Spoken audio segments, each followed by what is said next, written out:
yesterday and the day before yesterday, we had management development on the first day, and the source code of modern management from the 19th century, a lady called Mary Parker Follett. Okay. So we had excellent discussions, and we'll have today in this afternoon the crisis of the West German industry mostly, and we will discuss it with two former Daimler managers and journalists in the late afternoon. So, but today we say in German ein Bonbon, a sweet part of a sugar, kind of in the in the business and management issue. So welcome to Lucas Dols from the Netherlands, and we met each other this year in February at a conference in Nijmegen at the Rhine Valley at the German border, and I had this wonderful workshop with Lucas, and I learned a lot, and we discussed that Lucas will join our Peter Drucker Purpose Summit to introduce to his approach, where the power of music. You will be a live guest in such a workshop. Lucas is doing workshops to raise team spirit, to build up organizational development, and to work on a healthy work environment. And he does it with very different sectors all over the world, very internationally orientated. And before I introduce to you Lucas' biography, I just start maybe with the location here. We are south of Stuttgart. Just on the horizon, you can see the mountains of Swabian Alp. And 2 or 3 years ago, they found the world's earliest evidence of music, a 37,000-year-old flute. The human history, 95% of the human history, we lived as in groups of people in a tribal society, we can say. Tribal life makes 95% of the human evolution. And if we talk about music, and we just see at the Tübingen Museum a copy of the mammoth ivory flute, we can see that maybe the oldest tool of human beings is a music instrument. And why is it important for an archaeologist to do research on such things? We can maybe build up the thesis that music and a mammoth ivory flute makes a group of people and builds up social cohesion. So the competitive advantage of human development, when you have tigers and enemies, and the human species tries to get a competitive advantage in the human development, music played a big role. So sorry for this long introduction into what we discuss now, but if we go from the tribal society to the antique society to the modern society and society in the 21st century, whatever we can call this society, music is still something that is important. It could be very important. It could be a very good tool for social cohesion within a group in industry. Okay, to introduce Lucas Dols. Okay, I tell a little bit about Lucas. Professional biography. You have been studying at Conservatory in Amsterdam. You have a master at Norda's Business School, a collaborative business faculty. You have had many community music projects in the Netherlands. In 2014, you found Sounds of Change. It's in a way, it's trained the trainer and trained change makers, and you mostly work in conflict zones since many years, since 2014, 15, 16. And for example, in the Ukraine, in the West Bank, in Syria, in Lebanon, in Turkey this year. And as additionally, you have a Sound of Change Academy where you train professionals and music therapists and people from other organizations in the Netherlands at your workshops and trainings. Okay, that's Lucas Dols. We met each other, as I told you, this spring, this winter, early winter in the Netherlands, in Nijmegen. And yeah, we are very surprised how your approach works to build up a healthy work environment with any kind of organization. So welcome, and we are happy to see your workshop now. Perfect. Thank you for the introduction. Thank you so much, and hello to see everybody. I'm here. I'm going to share some things about my professional life and all the steps I made, and also the connection onto working. How does working in conflict areas or conflict war zones, like you explained now, relate to working also in companies, and how music, but also the tools that we developed in the past years can contribute to healthy working environments or healthier organizations. I'm here in a very special building, so I'm also going to show you later on something about the building I'm in. It's a very special building. I think you will like it. The story of the building. It's my office. But I'm going to start with a music instrument that I have right here, which is a double bass. So there is a feedback that you are a little bit. Could you change the sound? It's not very loud. Is it gone now? Yeah, it's better now. Yeah. Okay. Yeah. Okay. So I'm gonna start with a music instrument that I have here. Is a double bass. I play double bass as a music instrument, contrabass. And for me, when I started playing this bass, that was around when I was around 16 years old, and I always saw an instrument as a tool. Like a carpenter has a hammer and a saw. A musician has a music instrument as a tool to kind of reproduce what you have in your mind. I always approached music in the sense that everything is in my head. I come up with the ideas, and then the tool helps me to make it live or to make it sound. Until there's a moment I have this bass here. I have a very special bass. I'm going to show you. And the special thing about this bass is that it's a bass that is from 1870. So this bass is 155 years old. And for me, that changed something about how I think about music. That music is not something that is produced by a tool or by somebody's mindset, but it's something that is more spiritual, is more alive than the music instrument or the person playing it. And for me, that changed something in the way I approach music. And I just want to start this presentation, this workshop, with a few notes on this bass as a sound experiment. Just a few notes to kind of. I think we approach music very technical in many cases. So a lot of audiences listen to it emotionally. We listen to it as something that can be very deep, but musicians sometimes think about music and the music instruments and the way they approach music in a very technical way. And I think we underestimate the power of music there, the way we underestimate how much it does to people listening to it or people playing it. So there's much more to it. And 15 years ago, I was a professional musician playing around the world. I was playing in a few bands. They were quite successful internationally. We played a lot also in Germany, but also in Japan, in Canada, in many Latin American countries. And I played around the world, and I was quite successful in the jazz scene as a bass player.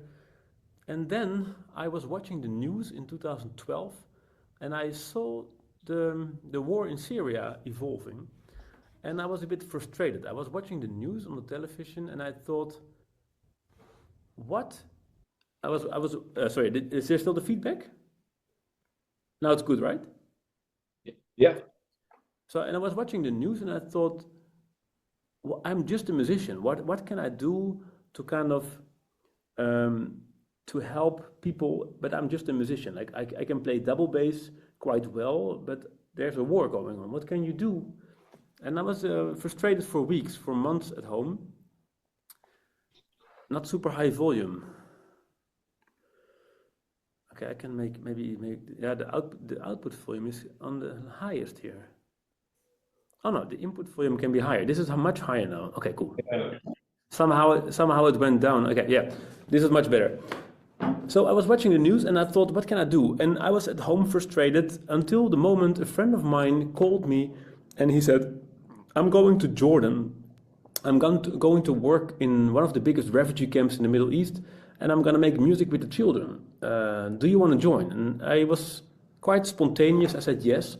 And 4 weeks later, I went on an airplane to Amman, to Jordan. And I went there with a suitcase full of music instruments and a lot of ideas, a lot of music instruments, but not much experience. And especially not experience in working in a conflict area. And I arrived in Amman, like deep in the night, around 4 o'clock. And the next morning we went with the bus to the border with Syria, between Jordan and Syria. And there was a refugee camp back then, hosting 140,000 people living in tents. And this camp was it was big, like it has a diameter of 5 kilometers, 140,000 people living there, not enough drinking water, not enough food, not enough tents, no electricity. And I was doing a workshop there, a music workshop. And this was very challenging because I had no experience and I was just very spontaneous, like I was very excited to do something there for the children. But actually, it was a disaster because I had no experience, I didn't know what to do. But something happened there. I was making music every day with the children, and I came for 2 weeks to the same place, the same children. And what happened there is that I saw a little girl that didn't talk for 3 months. She didn't talk for 3 months. She came walking with her parents to the desert. And she didn't talk, and she didn't look at me. She was looking through me, and she was in the corner of the room every time I came. And with her friends and everybody in the room, I was making music and I was singing songs and I was making movements and dancing. But the little girl was in the corner. And I was a bit doubting, what should I do? And I had a translator next to me. And the third day I came there, I was repeating a lot of exercises. Then my translator, he poked me in the side and he said, look at the little girl. And she was moving her feet. And then I was like, okay, interesting, she's moving her feet, so there's something happening. And then the next day I came back and I continued, and after 2 weeks, the little girl, she started to make little steps to the middle of the room, and after 2 weeks she was singing in front of me.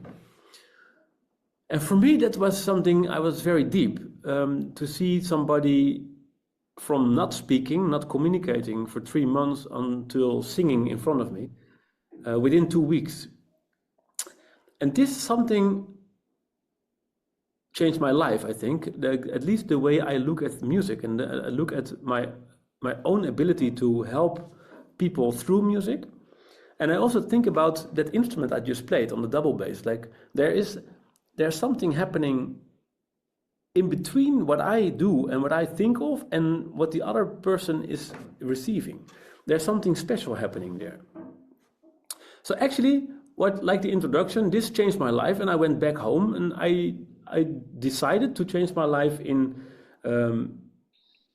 exploring what can I do with this? What can I do with this power of music to help societies? And not in a refugee camp only, but also in marginalized areas, marginalized communities, but also in companies and also in schools. What can I do to help teams, organizations, communities evolve or get healthier or more in balance through music as a tool? Yes, when I came back, I did a business school. I did a lot of training on trauma, on special needs, on a lot of how to facilitate groups in a way with techniques like open space technology and non-violent communication. And indeed, in 2017-16 around, I started Sounds of Change as an organization, and what we now do is we train professionals, like teachers, like psychologists, like sometimes musicians, sometimes therapists, in how to use music as a tool. So not how to play an instrument. I don't show people how to play double bass, but I show people how they can use music as a tool. I want to show you a little movie about that, because there's a movie we made in 2017 that shows a little bit of the work that we do, because then you can feel a little bit of the context where I started working in. Can you allow me to share my screen? Yes. This should work. And this is a little movie where it's the first time, one of the first times I was working in the Middle East, and this is also where, yeah. Hashim and I are training a group of Palestinian youngsters from a refugee camp here in Lebanon. With the music training, we show them how to use music as a tool to work with children. It is so important for children that grow up in a refugee camp or in a conflicted area to have fun and to feel child again. هلا هون عندنا بتلاقي الطفل يمكن لانه طلع من حرب فبعد عنده شيء مأثر على نفسيته. في اولاد عندها عنف، في عندك اولاد ما أنا مستعده انه تحكي معك.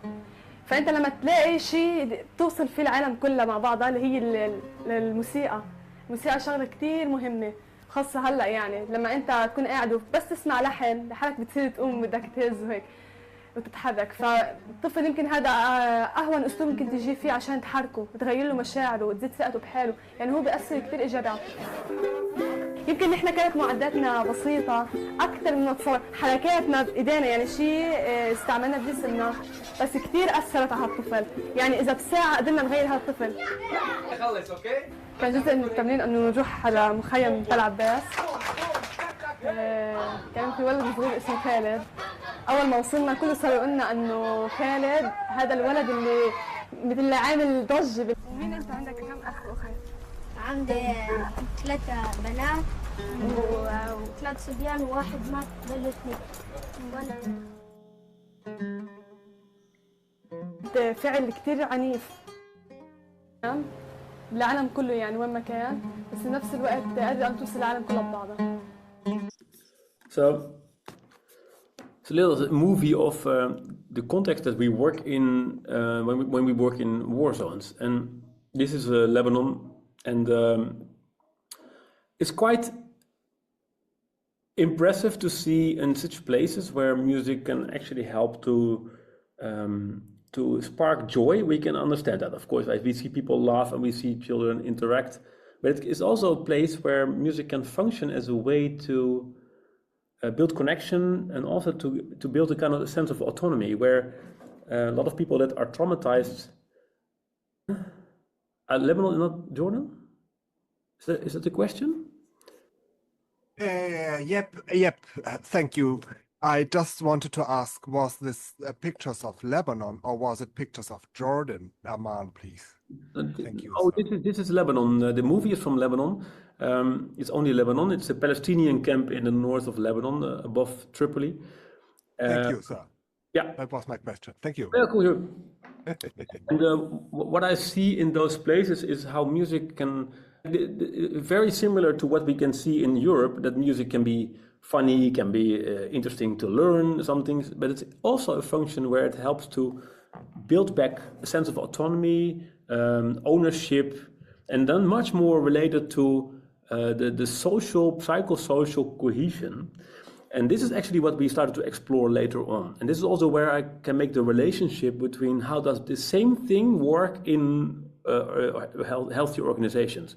Because if you look at the core values of working in a trauma-sensitive way, it's actually values. If you take the word trauma-sensitive, you take the word trauma between brackets, then you have a sensitive way of working. And the sensitive way of working focuses on seeing people as an individual, taking people serious, and also giving people space to come up with creative ideas and to have an autonomous choices in a process. So when I look at music, I think about non-verbal communication. I think about giving space to people. I think about a safe place. Like music is only possible within a safe space. I think it's also the way we use it is about improvisation, that you are able to improvise in the moment and react to what's happening. That you learn to deal with unexpected things, and that you learn how to critically think about what's happening and to react to it. And those elements, I think, are very important elements also in the way you work together, or when you are functioning in a team, or when you are working with teams, but also when you are leading teams and when you are inside of a team. So some people do have more freedom when it's non-verbal, or they have more freedom when they feel safe, like not too much pressure, or when they have freedom to improvise.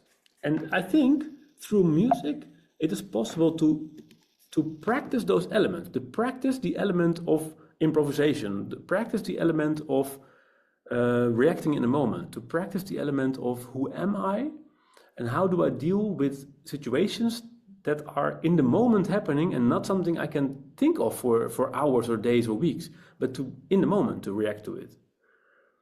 And I think those are interesting elements. But before I want to show you a second movie about our work in companies, I just want to ask, is this clear until now for you? Or have you any questions about this until now? Because I'm going to make a bridge to a different context. I can never have a question as a teacher, but I want to tell it is Selbstwirksamkeit, which is really in Germany in the teachers scene. Thank you. So, Selbstwirksamkeit. Okay. Super important to prevent brutality. Yeah, right. Sure. True. There was a comment, not really a question, right? No, it was not a question. I just wanted to tell that I think I understand what you mean, because Selbstwirksamkeit is the key to not offend people without need. Of course, I am army kid and I am very affiliated or involved, but it is a strategic thing to prevent war also. And another way, the army comes if we forsaked by preventing, and they forsake, okay, in preventing offense. And one way is the basic thing. I think that's my thesis, because I also need to earn bucks. So I say Selbstwirksamkeit, that's really in, because also of the artificial intelligence, we say, okay, where can we learn who are we? And Selbstwirksamkeit, that's my word, Selbstwirksamkeit. Whom do I vote for? Is it extreme, and which doesn't work? That is very bad for some technical democratic and law reasons. It is not possible to be a good Democrat and vote for an extreme party. But how do you prevent it? And you say, you name it, Selbstwirksamkeit. Oh, okay, react quicker, sir. Please. What's up? Thank you. Yeah, I think that is interesting, and also, I like the political topic, and I also prepared to also make a relationship between political field, the political field. If you take the polarization that's happening in Europe now in an extreme way, we are working with de-radicalization projects in northern Syria. In northern Syria, there's a lot of ISIS victims, but also ISIS perpetrators, like fighters from ISIS that are in prison there, and also a lot of victims from ISIS that are in refugee camps in northeast Syria. And what happens there is that a lot of people are so scared of what happened in the past that they became very conservative, and that they are, and some people are also in prison, the ISIS warriors that are so dehumanized that they became more radicalized. And what happens there is that it's actually kind of a poisonous environment, because people are getting more and more radicalized. And what happens there is that they see is that people think very black and white. So they have very black and white way of thinking about the world, and it's getting worse. It's getting more and more and more black and white. And the programs that we work with, together with a lot of partner organizations, so we're not alone, but we are part of a bigger project there, is focusing on helping people to get the gray scales again. So to think about what is in between the polarization, what's in between left and right, what's in between the extreme right wing and the extreme left wing. And because this is where the place where we can see each other as people again, and not as black or white or right or wrong or this or that side. And I think this is what art can do very well. And not only art, but there's a lot of techniques that kind of help people think in gray scales again in between those extreme elements.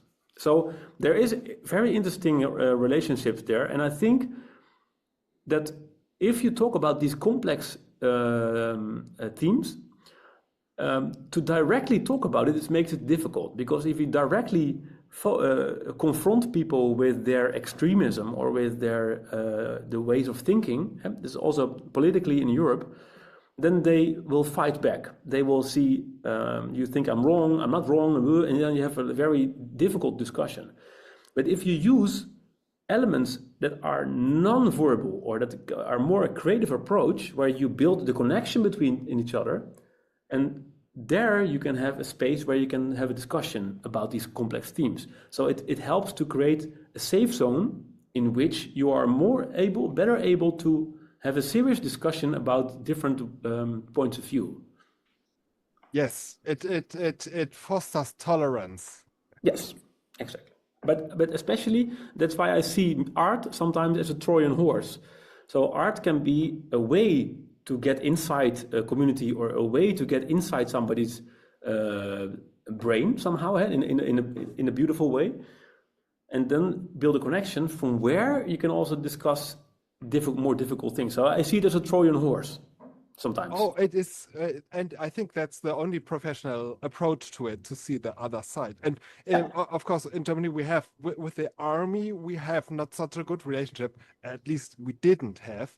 And so the army people were forbidden to sing some old songs. Okay, national hymn, okay, it's forbidden for reasons. But some songs were forbidden for them, but they liked them. And so that is always a bit critical. It is better to be educated and know about, and know where is the real limit, what can you do, what is good for you, but for this you need more education. Okay, thank you for placing my advertisement. Just a point. Thank you, Jan. There is another question from Michael, but just the possibility to Lucas to answer Jan. Sorry, I didn't look at the chat, so let me check again. No, that's not a problem. Oh, Michael, please. Lucas, hi, nice meeting you. Hi. I'm watching you from Hamburg, Germany. I'm a consultant, and we work for corporations and leadership and corporate culture. And I come from music. Long story short, I am a musician. I used to be a musician, recording artist. I used to live in Los Angeles, so I know about the power of music in the essence of it. And my question goes like this.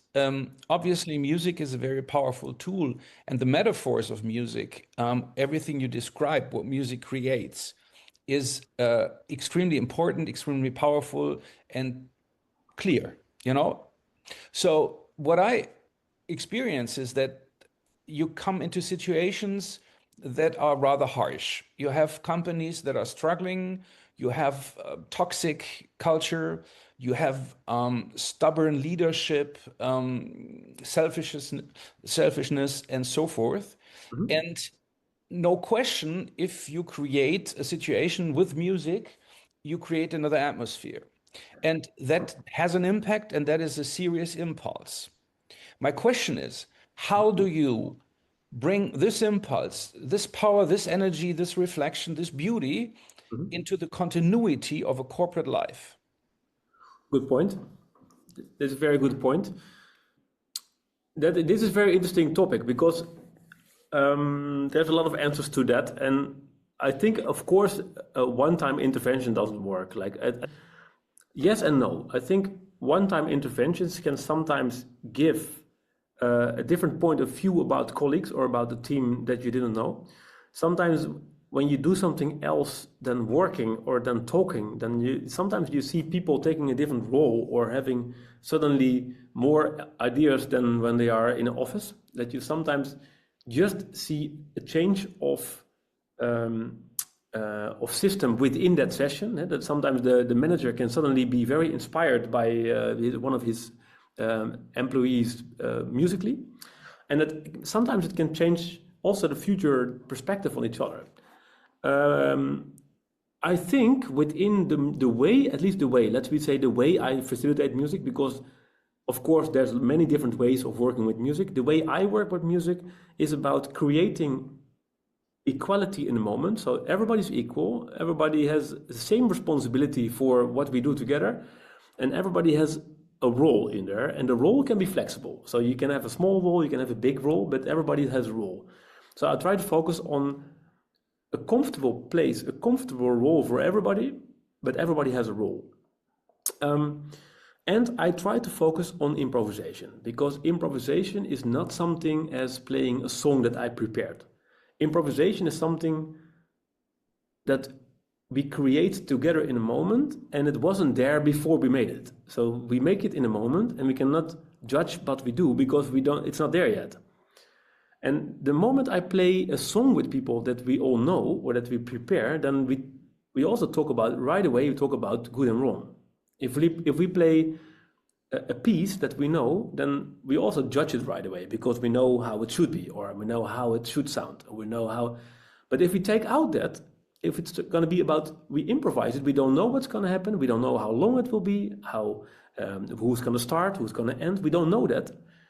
We postpone the judgment, and I think that by itself is a very interesting intervention, also for a one-time moment, where you practice and you actually explore how it is to be in the moment, to react in the moment, and not think about how it should be, and not think about we have to have a result that's perfect or beautiful. And I think that as a one-time intervention can be very interesting.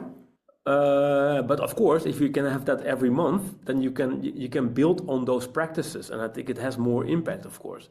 So I believe that a one-time intervention can have impact, but the more you build on those things or talk about it at least afterwards, so you have a one-time intervention about music improvisation, which can lead to a discussion monthly about improvisation in work.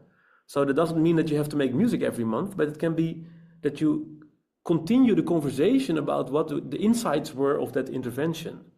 So you do a music session, but it can be the starter of a continuing discussion about how do we see each other, how do we give space to each other, how do we balance to each other's ideas, how do we improvise, how do we react to things that are unpredictable. That's one thing, and also we are working with a lot of non-musical elements too. So it sounds like we only work with music, but we have a lot of dialogue techniques, such as check-ins. It sounds very funny, but we do check-ins when we are with the team. When we are doing a workshop, we always check in with everybody in the circle, asking how's everybody doing, what's your relationship with music, or how did you sleep last night?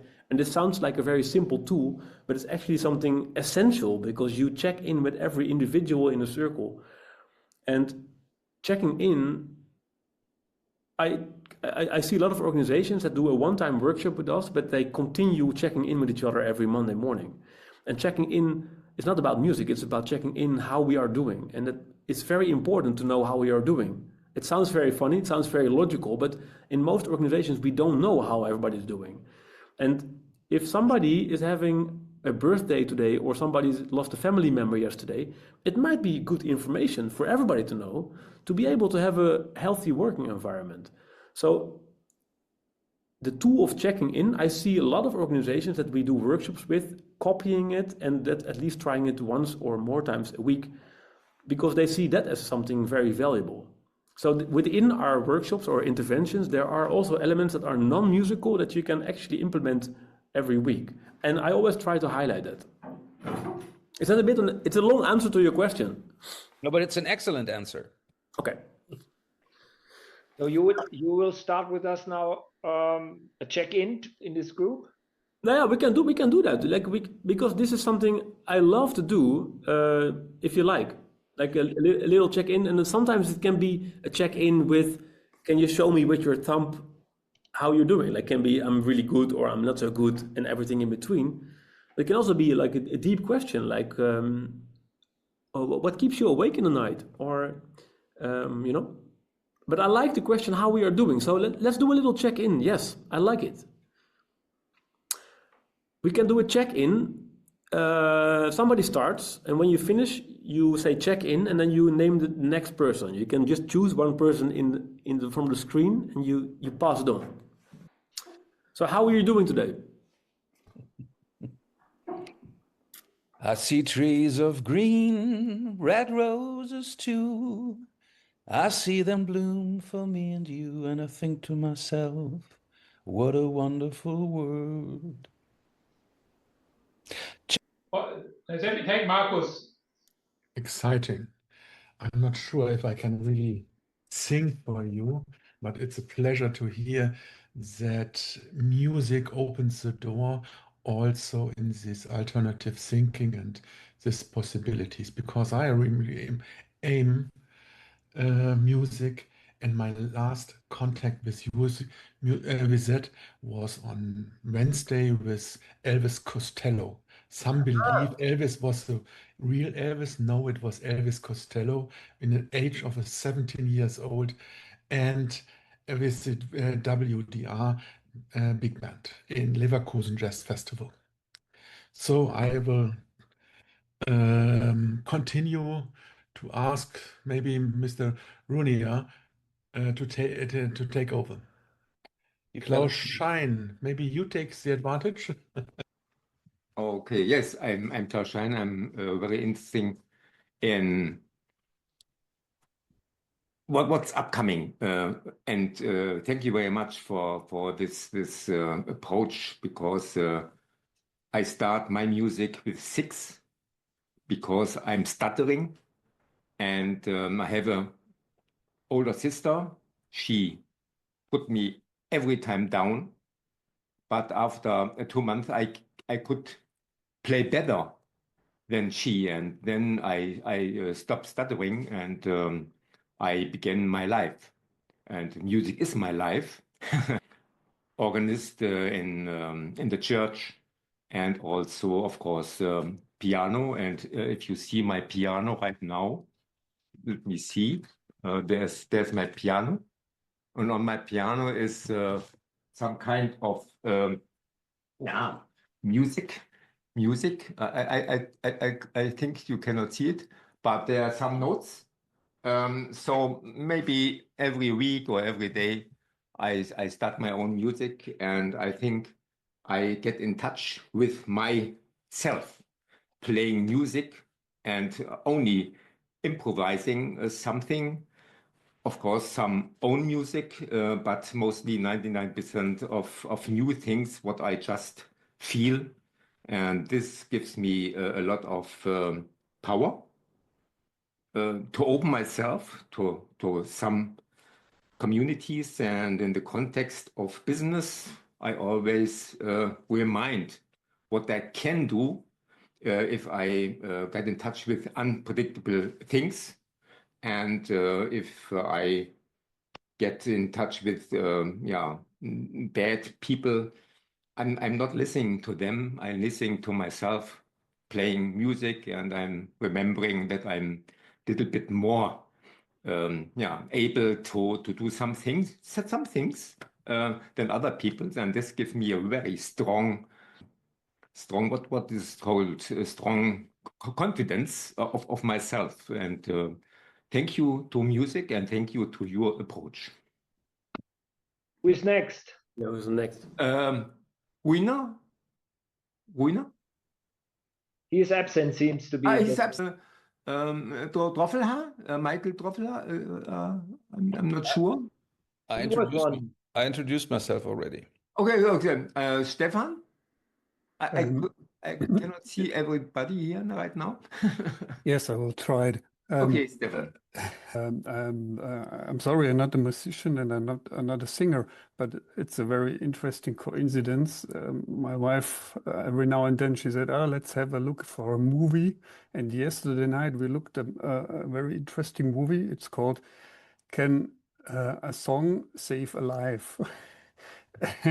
And I really can recommend it. It's a nice coincidence. It's about a person who lost everything and but with having how do we call this? Looking at people singing songs, he came back to life. Yeah, was great. Yeah, can a song save a life? It's very good. I can recommend it. Thank you. Can I add some ideas? It's a very different things of listening and playing. If you're listening as a music, you just relax. But if you are playing, you are so in action and so in with yourself and with the others, you forget everything outside this room. And this is very important what you are saying, to let people forget the bad things, to express themselves, to change. And I think it's a very important thing to get healthier and to get in touch with others. Don't be afraid to open yourself. I think it's very, very nice to listen to you. Thank you very much. Stefan, who is next? Maybe you, Mr. Weber. Winfried. There's somebody else. Winfried Hagenhoff. Winfried hat das Mikrofon aus. Sorry, I started without sound. So you are Peter Drucker-Society. I'm Winfried. Hi. Da da da da da da da da. Which Winfried? Today I think we have two. In the Netherlands. Ik kan geen Nederlands praten, aber die haben heel goed voice en die praten zo dat man dan niet ook goed opstaan kan. Dat is part of Frisian. Or Schweizerdeutsch, die sprechen mit einer Melodie und das geht auf und ab. Okay, that was my sound part and I hand over to Achim Kühn. Oh my God, I just jumped into your session. I can just assume what it is about. So maybe I cannot really contribute something substantial in the moment. You have a good voice. Good to hear your voice anyway, to hear some words, that's nice. Okay. Next one? Yeah, Winfried here. So if you want, I have a little story about music. You hear in the background what I'm playing? Sunday. Regular crowd shuffles in. There's an old man sitting next to me, making love to his tonic and gin. Billy Joel. Exactly. I assume everybody here in this round is knowing him as well as I. And there's a nice story behind about that. Once I drive back from Italy with a professor and a student in my car coming from an industrial partner. And we hear that music in our car, and the professor and I began to sing very, very loud. We forget about everything, and I can say only the student was completely surprised. And that is one of my lifetime stories about music. You can really forget anything, and you can feel like in a flow, very glad. And that is what is music about for me. Beautiful. Nice. Now John at the bar is a friend of mine. And there is one of the keyboard Gets me my drinks for free. And he's quick with a joke, ought to light up your smoke, but there's some place that he'd rather be. He says, Bill, this is killing me. Has a smile and a wave on his face. Well, I'm sure that I could be a movie star if I could get out of this place. Ja, vielleicht können maybe we can get all movie stars when we get out of the place. Nice. Who's next? I think we are all available, have been part of the sound. It's something so simple and something so easy to implement in the way you work. And I have quite some organizations in the Netherlands that actually do this.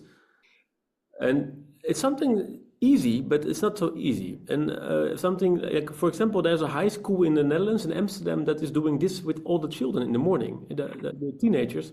Half an hour, this, every morning, just to check how is everybody doing, because it does influence everything that you learn afterwards. If you feel comfortable, if you are able to share something personally. And this is also inspiring. Sometimes you hear something from your class members, but also your colleagues.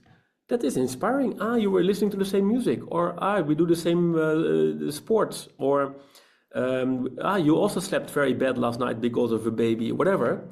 And it builds kind of this connection, and that we start to understand each other a little bit better. We interpret our behavior better if we check in with each other.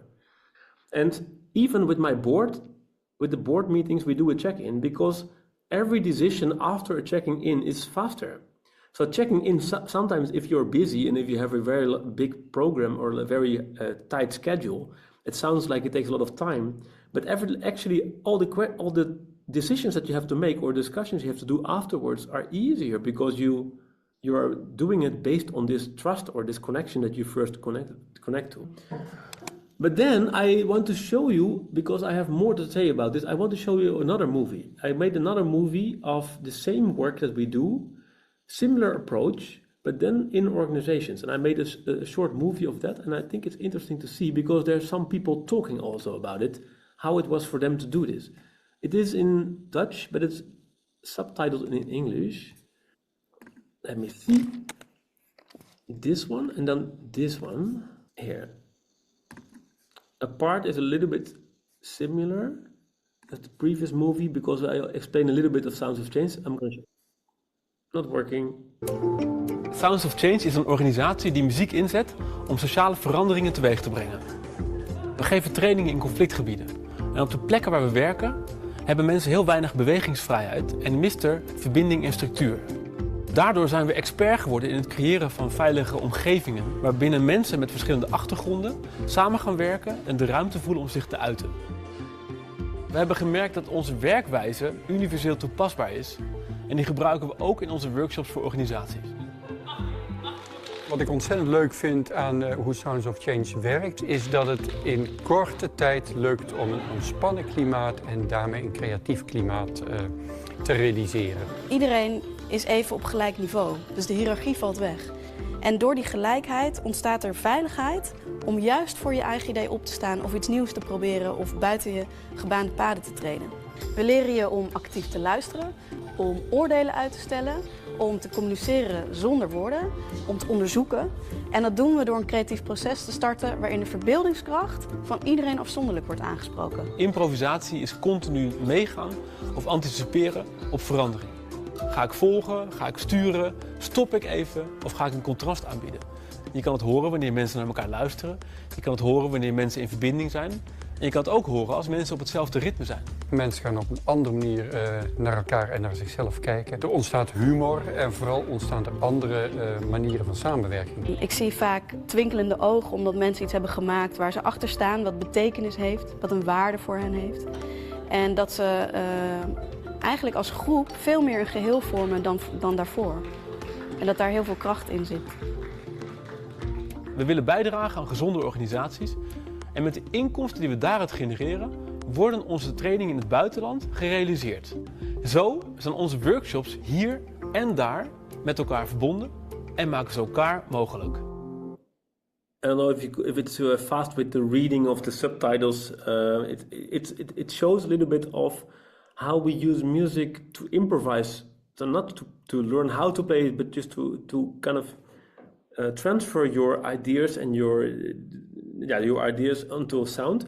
And this organization that you saw in this movie is all healthcare professionals in the Netherlands. So they are all working as directors of hospitals in the Netherlands, and these are healthcare professionals. And they also talk about it, like it helps us to really feel more comfortable together. It helps us to have humor together and to connect to each other in a different way, but also to have, I think this workshop was 2.5 hours, to have 2.5 hours little talking, but really listening on to how do I balance what I do to somebody else? And these are very interesting things to talk about afterwards. So you use it to play for 2.5 hours, and then we have nice input for talking about how can we transfer what we learn through the music into the way we work together in our offices or in our organizations.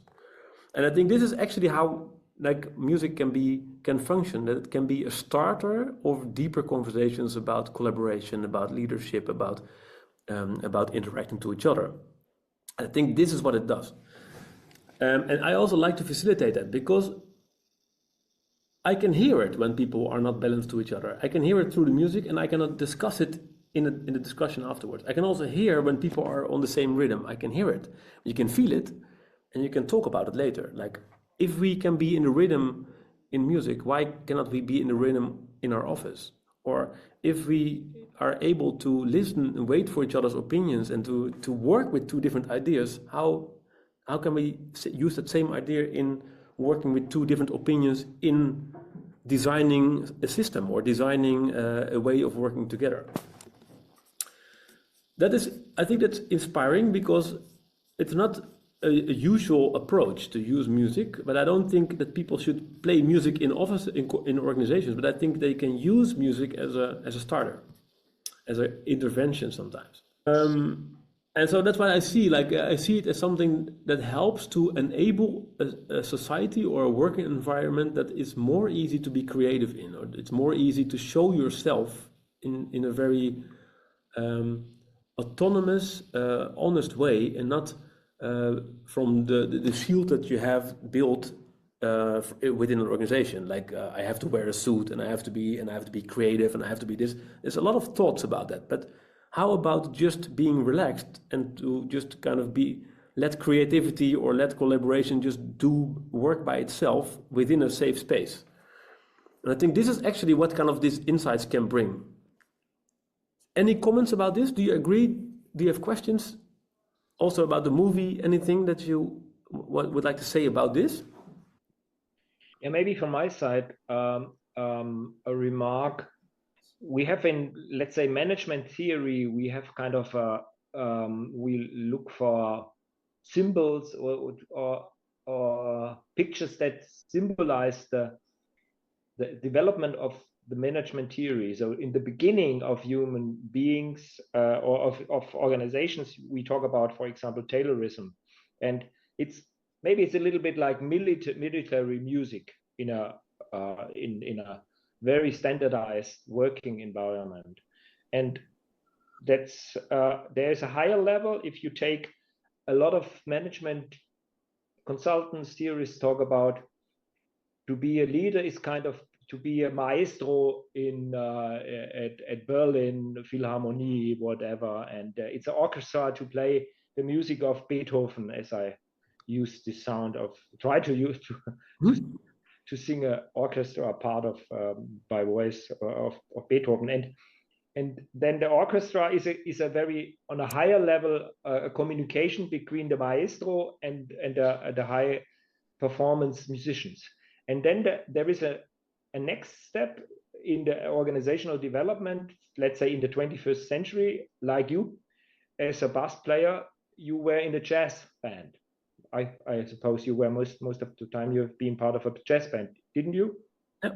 Yeah. Okay. And jazz means well, the higher or more complex level of making music together. It's improvisation, and you change the rules. Sometimes you are the kind of the leader, and sometimes you are just a follower.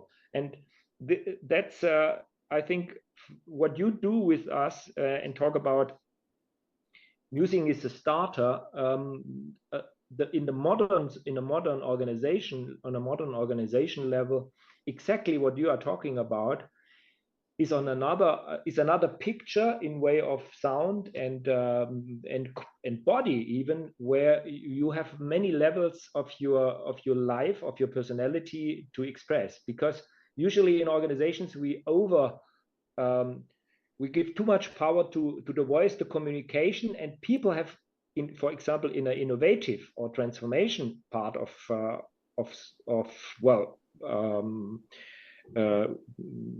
when there is a crisis and an organization has to transform itself, then you need much more skills like listen to those who never talk.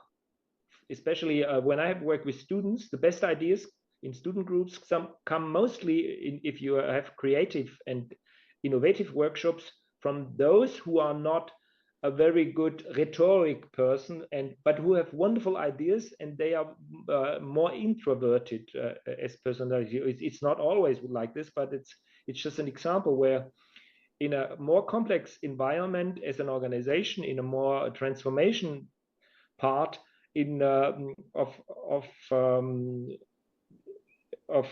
the economy, you need much more kind of other tools that bring out excellent ideas that are in the shadow of the organization. You need such tools. How do you see it? To use that example, the jazz band is the better picture to look at a modern organization. There's a lot of tools that we developed to practice improvisation with amateurs. So because I have been, yes, I like what you said, like I played a lot in the improvisation scene, in the jazz scene, and I went quite extreme in that. Like I was with my band, we were extremely trained in improvisation, which means that sometimes we went on stage without planning anything. So we didn't know, we had no idea about what we're going to do, but everything happens in a moment. So there's no plan, only have a time frame. So we know we have to play 2 times 50 minutes, but we don't know what's going to happen in between. And we trust that in the moment, trusting each other and believing that we can do it to make something beautiful out of that. And this is something that I find very interesting. That's why I developed a lot of techniques to help organizations do the same, even if they have no experience in playing music. And I like what you're saying, because especially in improvised music, there is something there are 3 elements that are essential. I put them in the chat. And indeed, it's leading, it's following, and it's observing. Because sometimes in improvised music, you have an idea, and this is the right moment to show it to the others. And then maybe some people will connect to that. Or the other way around, that somebody else has an idea, and I'm not going to force my own idea on top of that. I'm just going to follow the other idea. And sometimes, and we forget that one is very important, that observing can also be that you don't do anything active at the moment. You give space to everything that everybody else. But it's not a passive role. So observing or doing nothing doesn't mean that you're passive. It can be active silent or active observing. And I think those 3 elements, leading, following, and observing, you can directly see a relationship between the 3 leadership roles. So like sometimes a leader needs to lead, like what you say about the classical conductor. Of course, sometimes we need it. But sometimes there are very beautiful ideas evolving in a team that if you do a step back, they have more space and they can flourish. Or even if you just wait and do nothing, then sometimes it flourishes better, or that you say that you follow the other person's ideas. And it also comes with the idea that as a leader, we don't have to be perfect. We can make mistakes. We can be a fire starter sometimes, but it doesn't mean that we have to be perfect in everything. So especially following creative ideas or creative minds in your own team can be a very powerful leadership tool that you don't have to be able to lead everything, because that's very tiring, and also it makes people passive in your team, to follow them, that you create the environment where leading, following, and observing can be leadership roles, and that everybody can take a role of that.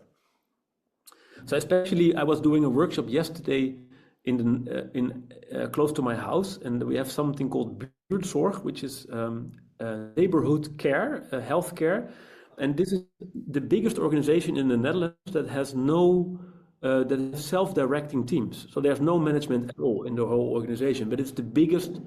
That's the biggest private healthcare organization in the Netherlands, and they have no management at all. So everybody is working within self-directing teams, and they follow those 3 rules: the leading, following, observing.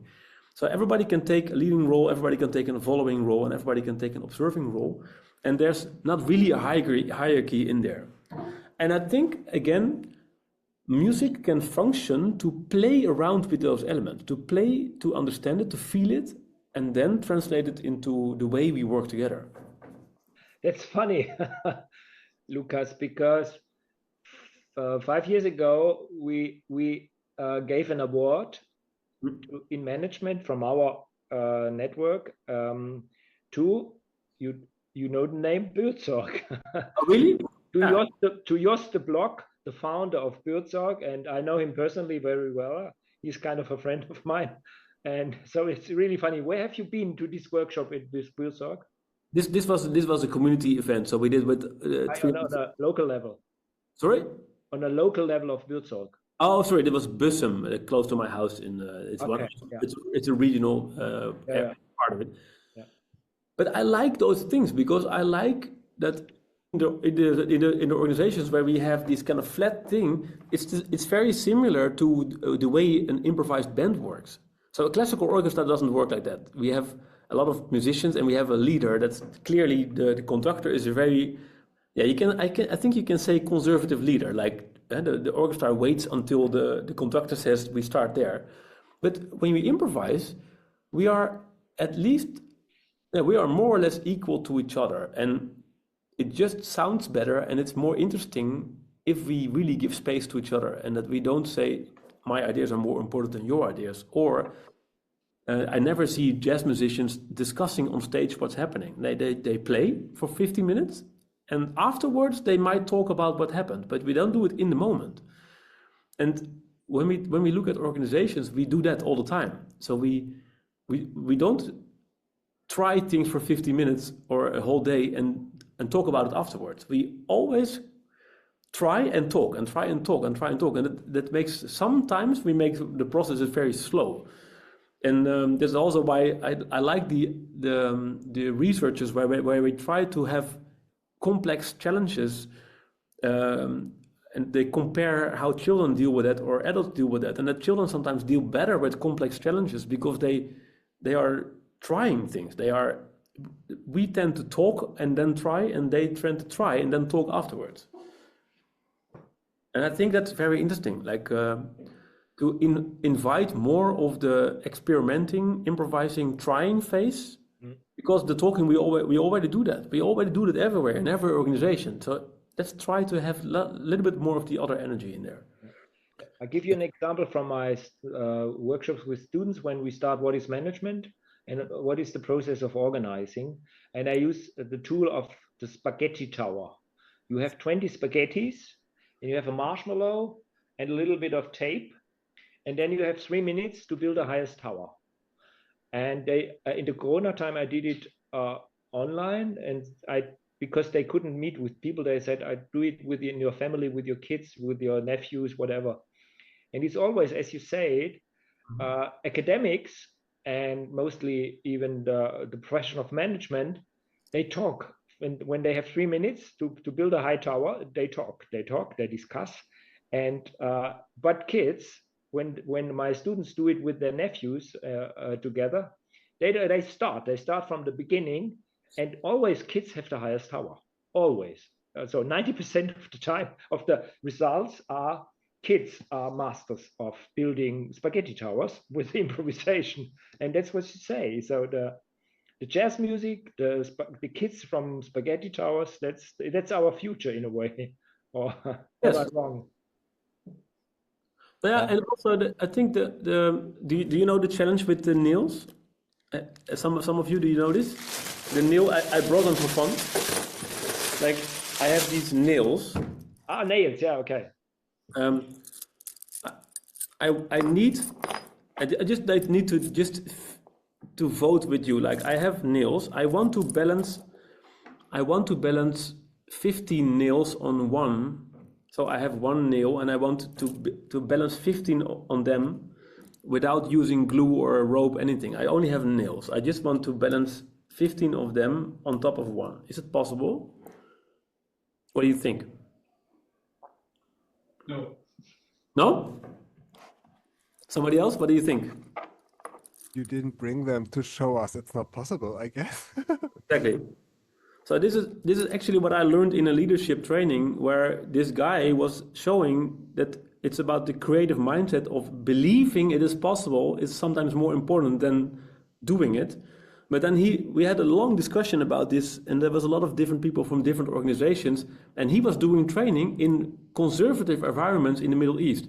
So he was doing a governmental level training in Egypt. This was in Egypt, and he was doing this exercise with them, and people were super not creative, not open-minded, and nobody thought this was possible. And then he came with a solution, but he asked people to vote with money on it, and everybody lost their money because they said it's not possible.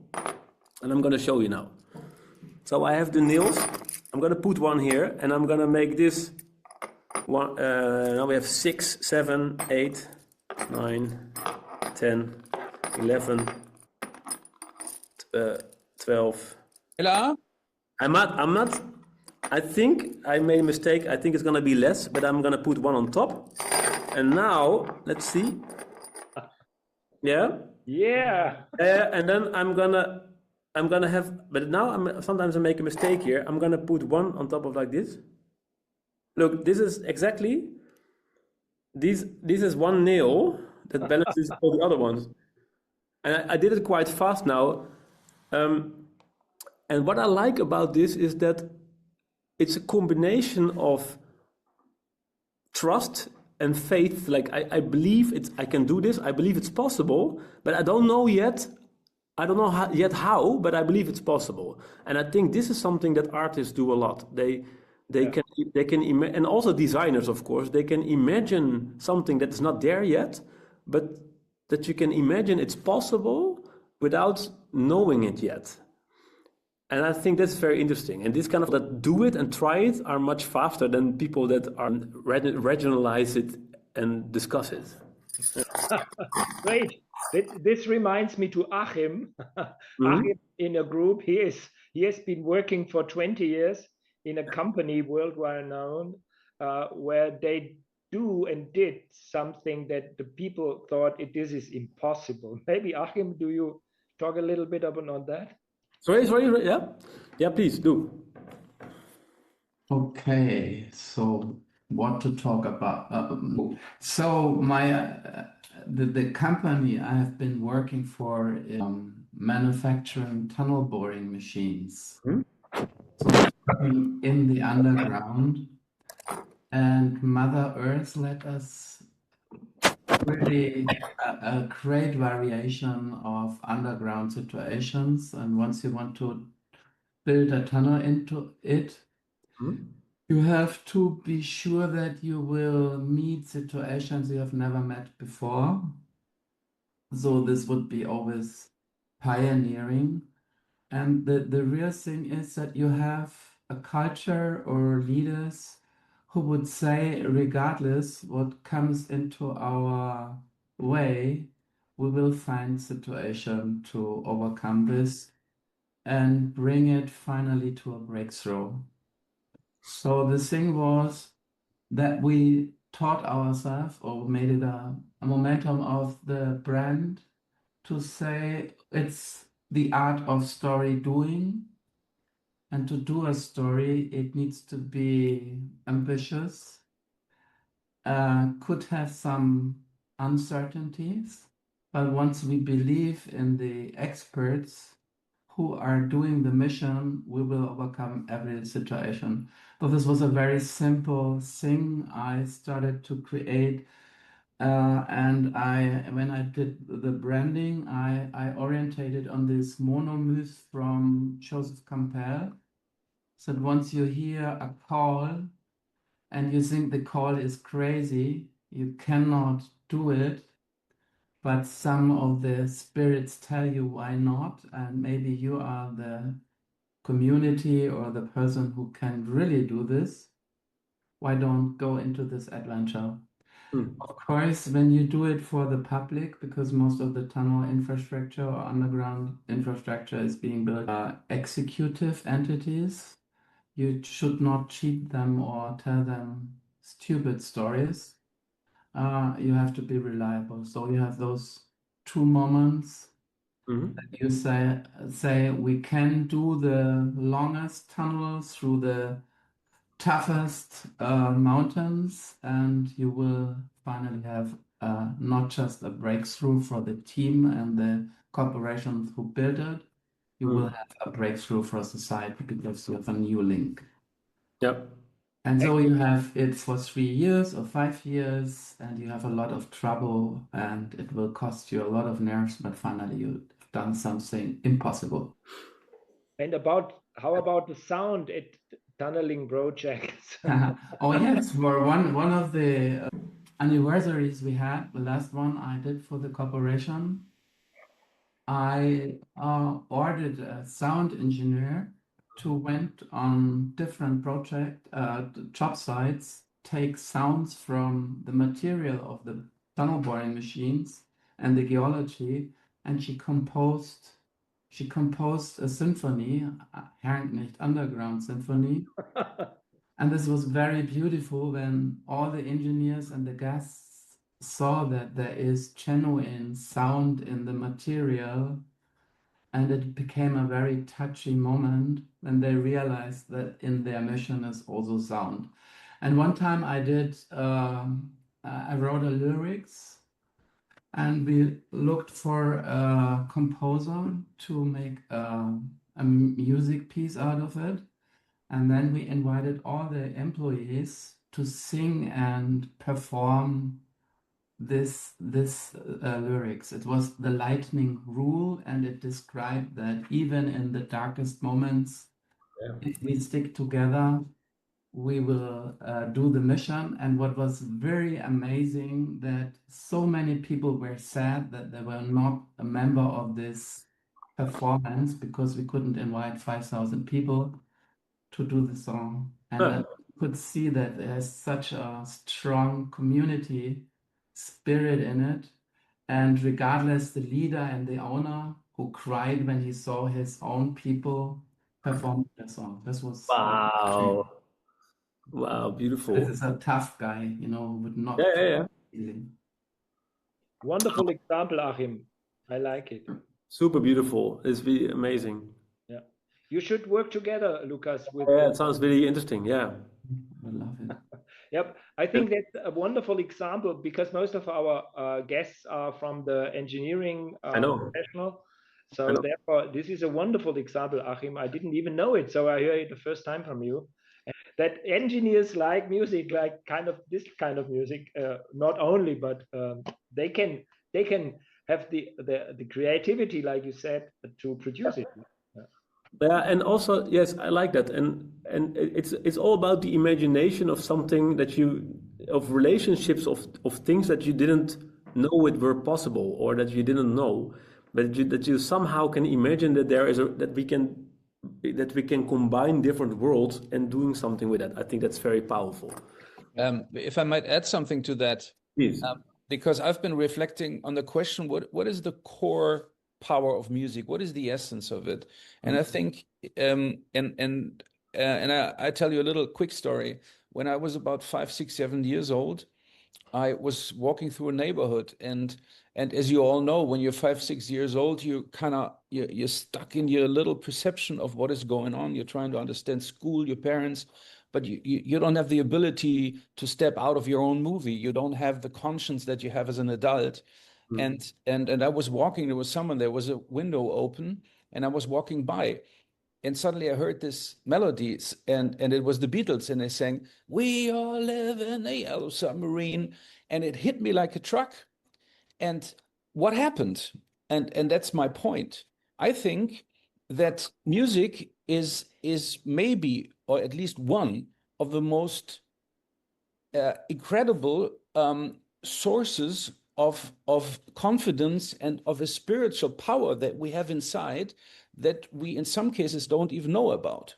You know, think of a young man in puberty, and he is not being successful with girls. He's not successful in school. His father is a drunk. He hits him. His mother is always, you know, steering him what he has to do.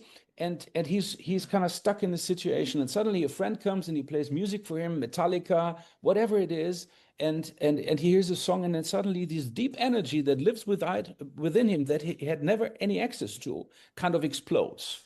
Yeah. And that, I think, is one of the essential powers of music. And if you relate that to the corporate world, and how can that all relate to the corporate world, it has to do with the fact that people in everyday life, in 9 to 5, over the years, they lose their touch with that deeper spiritual power.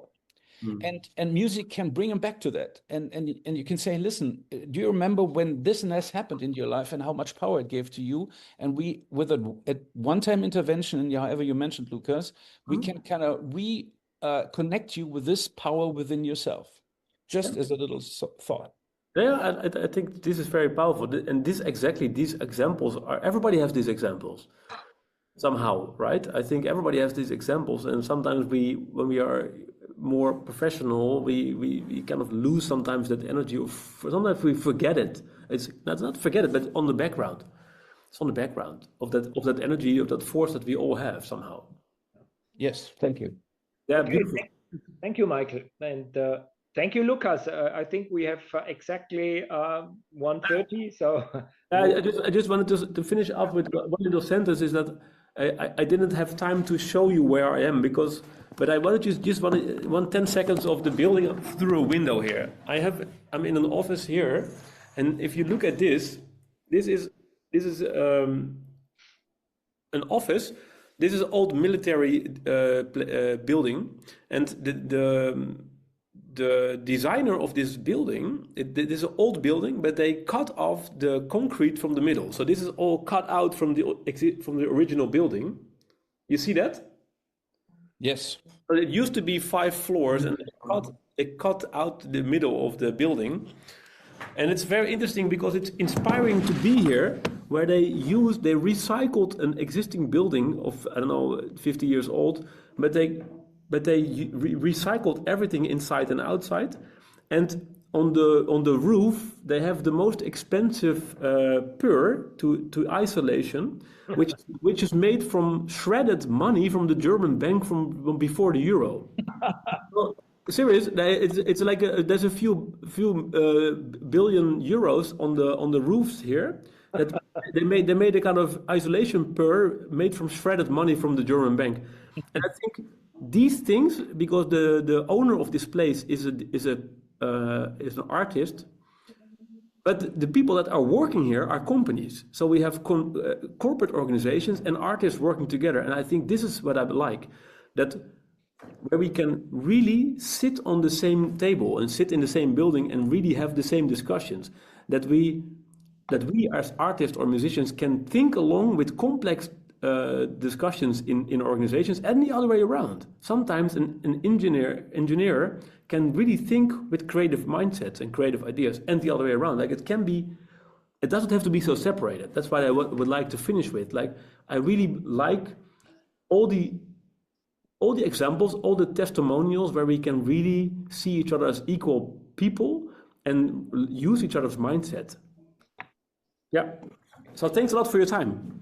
Yeah, thank you so much, Lucas. I learned a lot. I think most of us learned a lot. And maybe to summarize, to wrap up it from my side, I think it's extremely interesting what you told us about, developing a healthy work environment and a high performance work environment. And I think the future of management, the future of organizing things, the future of innovation and creativity, especially with a workshop like with you, it's the interface. So if you connect things that are not related yet, as you showed us the building, there will be something emerging where you didn't expect, and it's not only the interface of symbols, materials, ideas, but also professions. When innovations come from the interface of professions as well. So artists and musicians and engineering. I give you one example. My daughter showed it me a week ago. She's fascinated with mushrooms. She likes to collect mushroom. I always say, don't use it, don't do it. You are not an expert, but she does it. She takes the risk anyway. She survived until yet. I hope she's listening to me in this later on. That I give you, don't do too much. Anyway, what she told me, and she showed me a video of biotechnology. There are UK biologists who produced a file between the mushroom and the sound machine, and how different mushrooms communicate with each other. And they produce the music. Do you know it? No, but I know this kind of systems that I know. Yeah, it's fun. Yeah. Yeah. Okay. I just would kind of wrap up. We will see what the interface between you or musicians and engineers what emerges. I'm very curious on that. Thank you so much. Yeah, thanks. Excellent. I'm happy to continue to talk conversation with anybody who would like to. So yeah. Okay, well, we will continue. See you next year. See you next year, and have a good day, everybody. Yeah, thank you so much, Lucas, and thanks a lot. Good luck. Thank you. You too. Bye.